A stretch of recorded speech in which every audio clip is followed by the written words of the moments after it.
Hello అండి. ముందుగా మీ అందరికీ గురు పౌర్ణిమ శుభాకాంక్షలు అండి. ఈరోజు సాయిబాబాని కానీ దక్షిణామూర్తిని కానీ దత్తాత్రేయ స్వామిని పూజించుకోవచ్చండి.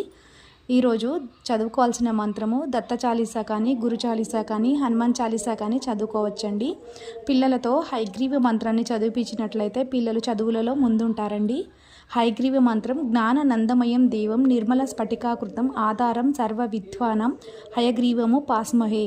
ఈ మంత్రాన్ని 3 సార్లు పిల్లలతో చదివించండి. లేదు అది కష్టంగా ఉంది అనుకుంటే ఓం ద్రాం దత్తాత్రేయ అని 3 సార్లు చదివించండి. ఈరోజు పౌర్ణమి వెలుగులలో శక్తి అనేది అధికంగా ఉంటుందండి. ఆ వెలుగులలో మీకు నచ్చిన శ్లోకాలు చదువుకున్నట్లయితే మన శరీరంలో ఉన్న ఆజ్ఞాచక్రం అనేది యాక్టివేట్ అవుతుందండి. దానివల్ల గురు అనుగ్రహం సంపూర్ణంగా పొందుతాము. మీకు ఎటువంటి ఆరోగ్య సమస్యలు ఉన్నా కూడా పూర్తిగా తొలగిపోతాయండి.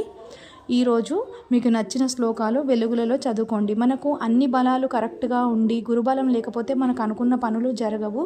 గురుబలం ఒక్కటి కరెక్ట్గా ఉండి అన్ని గ్రహాలు బాగా లేకపోయినా మన అనుకున్న పనులన్నీ కరెక్ట్గా జరుగుతాయండి. మెయిన్ మనకు కావాల్సింది గురుబలం అండి. గురుబలం కావాలంటే ఈ శ్లోకాలు చదవండి అండి.